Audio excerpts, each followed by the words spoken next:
Welcome to all. इस presentation से हम लोग सेंट्रीफ्यूगल कंप्रेसर डिस्कस करेंगे। सबसे पहले सेंट्रीफ्यूगल कंप्रेसर्स के एलिमेंट्स क्या होते हैं वो डिस्कस करते हैं। उसके भी पहले सेंट्रीफ्यूगल कंप्रेसर्स क्या होते हैं वो डिस्कस करते हैं।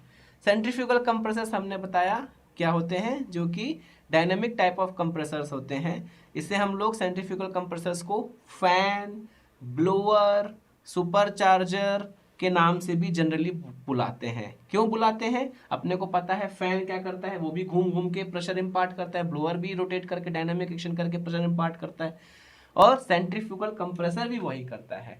तो डिफरेंस कहाँ पे आया? अगर हमको कम प्रेशर चाहिए तो उससे हम लोग फैन इस्तेमाल कर देंगे, बोल देंगे। थोड़ा ज़्यादा चाहिए तो ब्लोअर बोल देंगे, और ज़्यादा चाहिए तो कंप्रेसर बोल देंगे। Depending upon the need to be serve, a centrifugal compressor can be known as fan, blower, super charger, किसी भी नाम से जाना जा सकता है। और यदि ये ब्रॉडली कहा जाए तो जो फैंस हैं, fans are low pressure centrifugal compressors, blowers are medium pressure centrifugal compressors, broadly कहा जाए। सो जो सेंट्रीफ्यूगल कंप्रेसर की जो एनालिसिस होगी वो फैन और ब्लोअर के लिए भी इक्वली वैलिड होगी। अब सेंट्रीफ्यूगल में अपन लोग चलते हैं। कंप्रेसर में क्या क्या होता है? सबसे पहले इसमें होता है एक inlet casing with converging nozzle.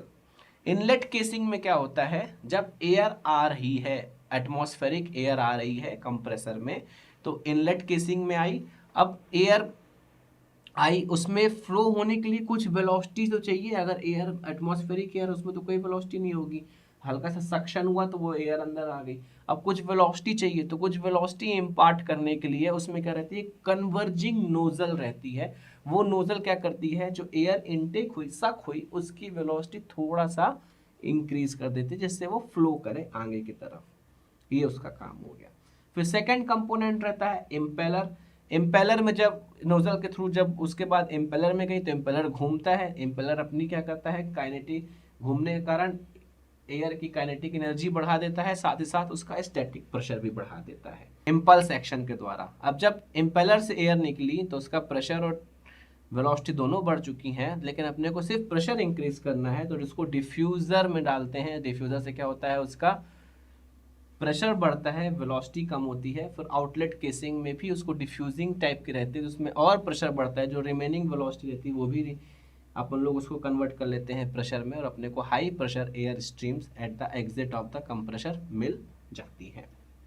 ठीक, तो ये सारे एलिमेंट्स हो गए, इनके चार मेन एलिमेंट्स हैं, इनके ये फंक्शन हो गए। इनलेट केसिंग का क्या है? To accelerate the entering fluid into the impeller inlet. Impeller के इनलेट में देखो, कंप्रेसर जो होता है वो तीन चीज से मिलके बना है। पहला क्या है अपना? इनलेट, इनलेट बोले या कन्वर्जिंग नोजल। फिर यहाँ पे अपना क्या है? इम्पेलर। फिर यहाँ पे अपना क्या है? डिफ्यूजर या केसिंग, जो भी। ये तीन कंपोनेंट, ये तीन प्रोसेस मेन होती है कंप्रेसर में। इसको अपन जीरो माने, यहाँ पे इनलेट को, यहाँ पे 1, यहाँ पे 2, यहाँ पे 3। जब यहाँ पे आया, आगे इसमें एनर्जी और प्रेशर का डिस्ट्रीब्यूशन भी देखेंगे। जब यहाँ पे आया इनलेट में, ये टोटल, ये तीनों चीजें क्या है? कंप्रेसर है अपना। सिर्फ इम्पेलर को आप कंप्रेसर समझे, ये नहीं है। ये तीनों चीज से मिलके क्या बना है? अपना कंप्रेसर। ठीक है, तो इनलेट में अपना आया एयर, उसकी थोड़ी सी वेलोसिटी बढ़ानी है, एक्सेलरेट करनी, जिससे वो कहाँ पहुंच जाए? इम्पेलर में पहुंच जाए। क्योंकि मेन एनर्जी जो ट्रांसफर हो रही है वो कहाँ से? इम्पेलर के थ्रू ही तो एयर में हो रही है। अगर वो उसमें फ्लो ही नहीं होगा, वेलोसिटी नहीं बढ़ेगी, तो इम्पेलर तक पहुंचेगी नहीं। तो इनलेट में कन्वर्जिंग नोजल रहती है, जो कि थोड़ा सा वेलोसिटी बढ़ा देती है, जिससे वो इम्पेलर में चली जाए। अब इम्पेलर में जाने के बाद, ये इस डायग्राम में आप देख सकते हैं, इम्पेलर आई आता है। इम्पेलर में आने के बाद सबसे पहले इम्पेलर आई आता है। इम्पेलर क्या करता है? इम्पेलर को अपन लोग मैकेनिकल एनर्जी से घुमाते हैं, प्रोवाइड करते हैं, और वो मैकेनिकल एनर्जी वो किसको ट्रांसफर कर देता है? अपने जो फ्लूइड उसमें आता है, जिसके कारण क्या होता है? उसका स्टैटिक प्रेशर भी बढ़ता है, साथ साथ उसकी काइनेटिक एनर्जी भी बढ़ती है। अब इम्पेलर कैसा होता है? इम्पेलर जो होता है कंसिस्ट, उसमें दो तरीके के सेक्शन रहते हैं। एक इंड्यूसर सेक्शन रहता है, दूसरा रेडियल पोर्शन रहता है। कौन कौन से सेक्शन रहते हैं? इंड्यूसर सेक्शन रहता है, और दूसरा रेडियल पोर्शन रहता है। रेडियल पोर्शन जो हो गया वो ब्लेड वाला पोर्शन हो गया, और इंड्यूसर सेक्शन जो हो गया वो जो एयर रिसीव होती है वो हब और टिप के बीच में रहती है, उसको बोलते हैं इंड्यूसर सेक्शन का काम क्या रहता है, जो एयर इनलेट आ रही है इम्पेलर में वो हब और टिप के बीच में ही से ही पास हो, उसके लिए क्या होता है, इंड्यूसर सेक्शन होता है। इस डायग्राम में आप देख सकते हैं कि आपको इम्पेलर आई दिखाई दे रही है। इम्पेलर इनलेट से जब इम्पेलर में एयर जाती है तो इम्पेलर आई में ही पहले जाती है। इसमें बीच में आपको एक एरो के थ्रू से एयर इनटेक दिखाई दे रहा है और एक ऐसा सेक्शन दिखाई दे रहा है। तो ये वाला जो सेक्शन है, ये जो ऐसे आया है यहाँ पे, तो ये वाला जो सेक्शन है इससे बोलते हैं इंड्यूसर सेक्शन। तो जब एयर यहाँ पे एयर की इसकी आई रही तो ये इसकी आई हो गई, इसके बाद यहाँ से इसकी वेन्स हो जाएंगी। ठीक है, तो यहाँ से अपना इनलेट आया, तो ये एयर जो इनलेट हो रही है इंड्यूसर सेक्शन के थ्रू आई पे जा रही है। इंड्यूसर सेक्शन का काम क्या है, इसका हब रहता है, आई जो रहती है सबसे पहले आई में आई एक हब में अटैच रहती है और आई की कुछ रेडियस भी रहती है। तो हब और आई सेक्शन की आई के टिप के बीच में जो एयर हो वहां से पास हो, ये काम कौन सुनिश्चित करता है, इंड्यूसर सेक्शन करता है। हब की डायमीटर डी एच से डिनोट करते हैं, टिप की डायमीटर डी टी से डिनोट करते हैं। ये इम्पेलर की आई के ऊपर ही रहती है, जैसे कि इस डायग्राम में आप देख सकते हैं। इस डायग्राम में ये इम्पेलर की आई हो गई आपकी, ठीक है, ये इसका यही इसका और हब हो गया। अब यहां से इम्पेलर का ये आई की इसकी ये टिप हो गई। तो इम्पेलर की हब डायमीटर कितनी हुई, ये अपनी डी एच, और ये इसके जो टिप हो गई इम्पेलर आई की टिप, इम्पेलर की टिप नहीं, इम्पेलर आई की टिप, इसे बोलेंगे डी टी। अब इसके ऊपर जो रहेंगी अपने क्या रहेंगी, वेन्स लगी रहेंगी, जो भी वेन्स।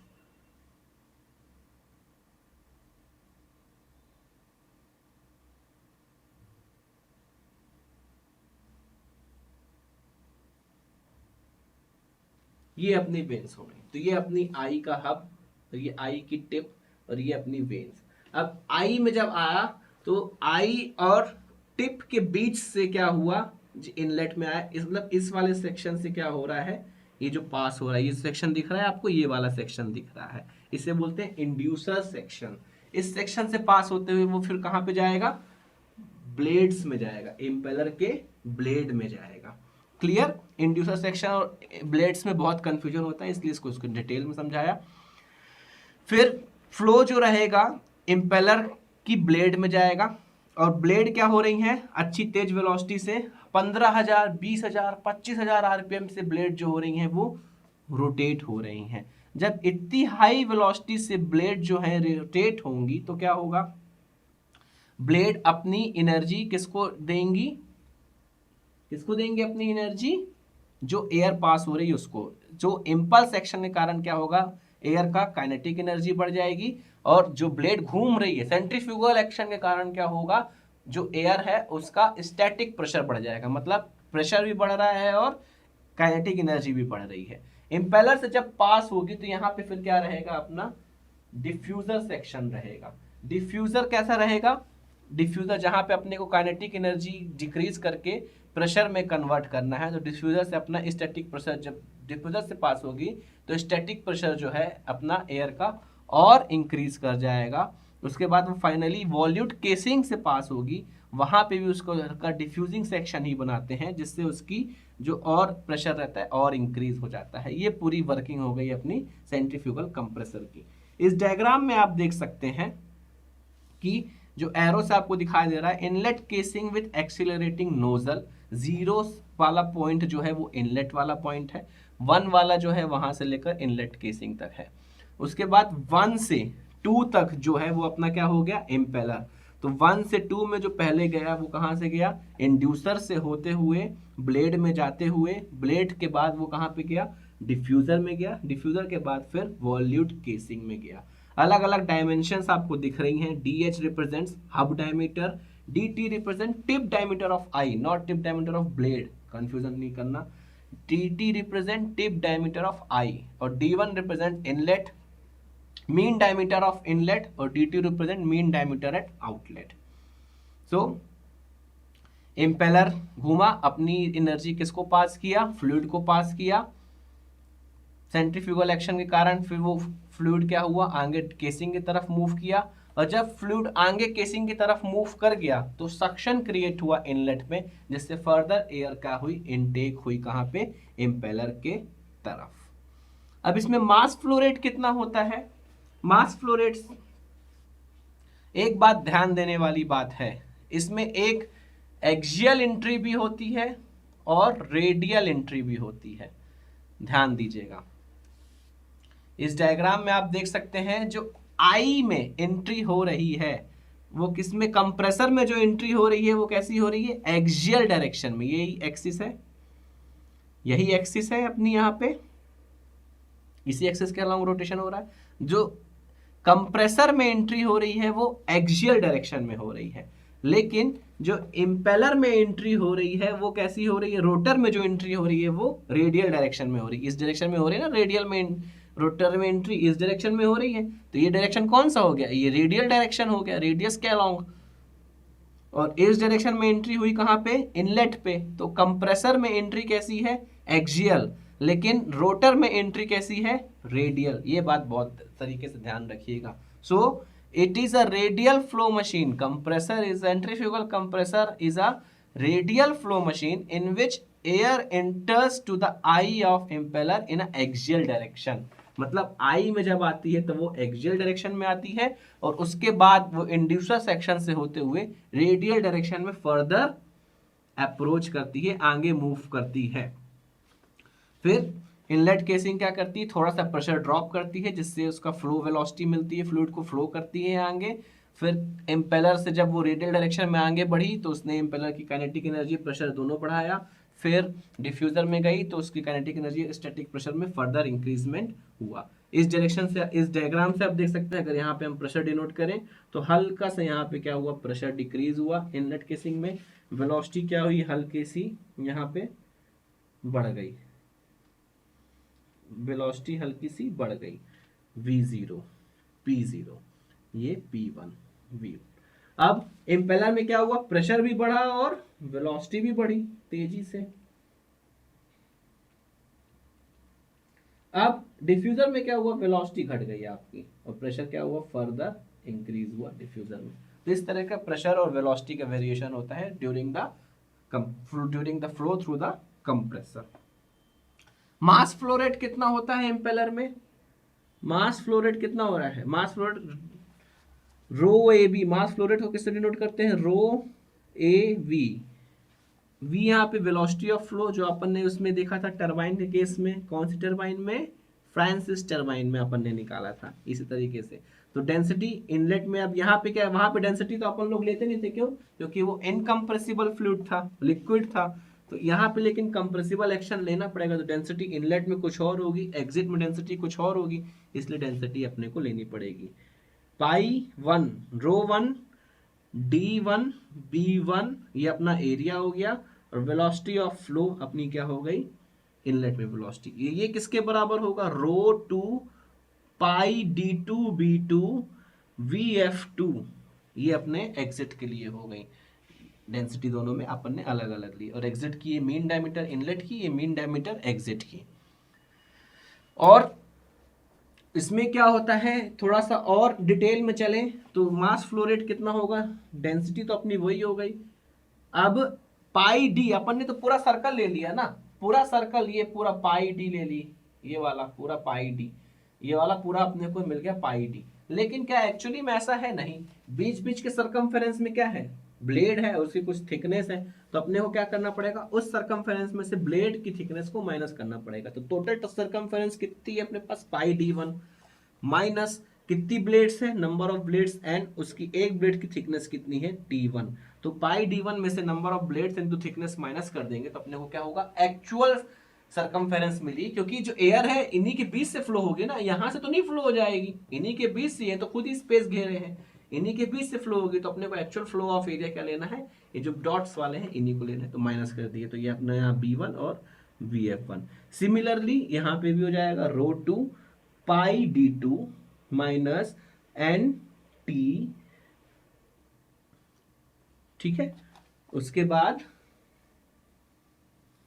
B2 VF2, ये अपना हो गया मास flow rate.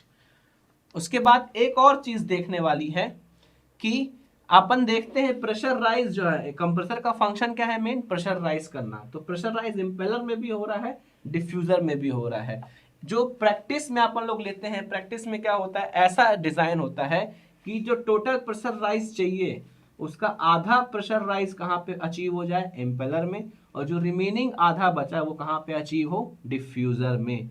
Means half of the total pressure is achieved in the impeller and remaining part is in the diffuser। आधा आधा इंक्रीज होता है। और सिंगल स्टेज में 4:1 का प्रेशर रेशियो अपने को अचीव कर सकते हैं सिंगल स्टेज सेंट्रीफ्यूगल कंप्रेसर के थ्रू।